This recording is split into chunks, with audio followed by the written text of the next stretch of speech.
Olá! Hoje a gente vai decifrar uma das ferramentas mais importantes e, olha, mais poderosas da segurança do trabalho, a NR03.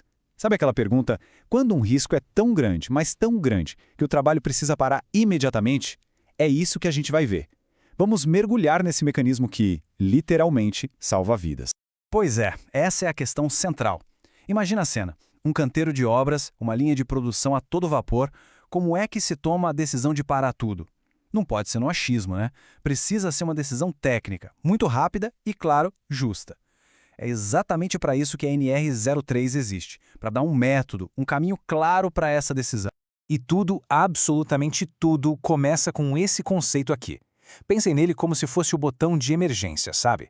É ele que define a situação que vai disparar todo o processo. O famoso risco grave e iminente. E aqui está o ponto-chave. Não estamos falando de qualquer perigo, não. A norma foca naquelas condições que podem causar acidentes com lesões sérias, graves mesmo. É tipo a diferença entre um simples tropeço e uma queda de um andaime. É essa gravidade em potencial que justifica uma medida tão drástica e imediata. Ok, o risco grave e iminente foi identificado. E agora, o que acontece? A NR3 nos apresenta duas ações para paralisar as atividades.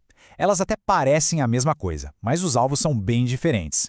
Vamos entender de uma vez por todas qual é a de cada uma.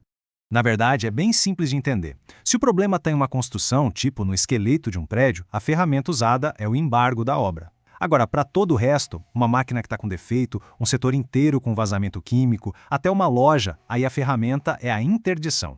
Então, para resumir, embargo é para construção civil, interdição é para todo o resto. Simples assim. Agora, a parte que eu acho mais fascinante é que essa decisão de paralisar um trabalho não é subjetiva. Um fiscal não chega no local e fala, acho isso aqui perigoso. Não.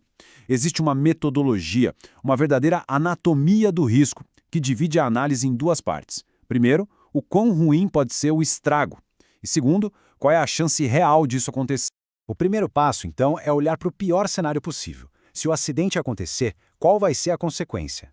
A norma classifica isso de forma bem objetiva. Vai desde o resultado mais trágico de todos, que é a morte, passando por uma lesão que afasta por mais de 15 dias, até uma que nem gera afastamento. Essa é a parte da equação que mede basicamente o impacto humano.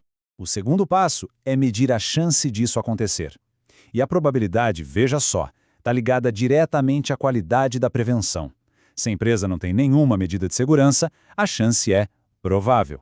Agora, se as proteções são excelentes, com manutenção em dia, tudo certinho, a chance se torna rara. Basicamente, o que se avalia aqui é se as barreiras de segurança existem e, mais importante, se elas funcionam de verdade. E agora que a mágica acontece. Como é que a gente junta a consequência e a probabilidade para tomar uma decisão que não seja baseada em opinião? A NR3 usa um conceito muito inteligente chamado excesso de risco. Vamos ver como ele é calculado na prática. Pensem no excesso de risco como se fosse a febre no corpo humano. A febre não é doença, mas é aquele sinal de alerta claro dizendo que algo está muito, muito errado. É exatamente isso. Ele mede a distância entre o perigo real, do jeito que ele está agora, e o nível de segurança que seria considerado o ideal, o aceitável para aquela atividade. O processo é super lógico. Olha só. Primeiro, qual é o risco hoje, agora? Segundo, qual seria o risco aceitável, a nossa meta de segurança? E terceiro, e mais importante, qual é o tamanho do abismo entre esses dois pontos? Essa é a diferença que a matriz de risco vai nos mostrar de forma numérica. E essa matriz aqui ilustra perfeitamente como a decisão é tomada. Vamos simular rapidinho. O risco atual é de morte com chance provável. A meta de segurança, o ideal, seria uma consequência leve, com chance rara. O sistema cruza essas duas informações e o resultado é de extremo. Pronto, não tem mais espaço para debate, para achismo, o dado está ali, mostrando que a distância para o seguro é grande demais. Então, aqui está o pulo do gato de todo o processo. O resultado desse cálculo é o que dita a ação. Se o excesso de risco deu extremo, a paralisação é imediata, é obrigatória. Se deu substancial, a paralisação é muito provável. Agora, se o resultado for moderado, pequeno ou nenhum, a norma exige outras correções, claro, mas sem a necessidade de parar tudo na hora. Certo, o trabalho parou. E aí? O que acontece com a empresa e, o que é fundamental, com as pessoas que trabalham lá? Vamos dar uma olhada nas consequências práticas dessa decisão.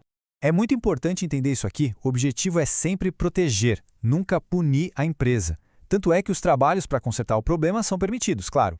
E o mais importante de tudo, o direito do trabalhador é garantido. Durante todo o período de paralisação, os salários devem ser pagos integralmente. A segurança não pode de jeito nenhum custar o sustento de ninguém. No fim das contas, a NR3 transforma a incerteza em método.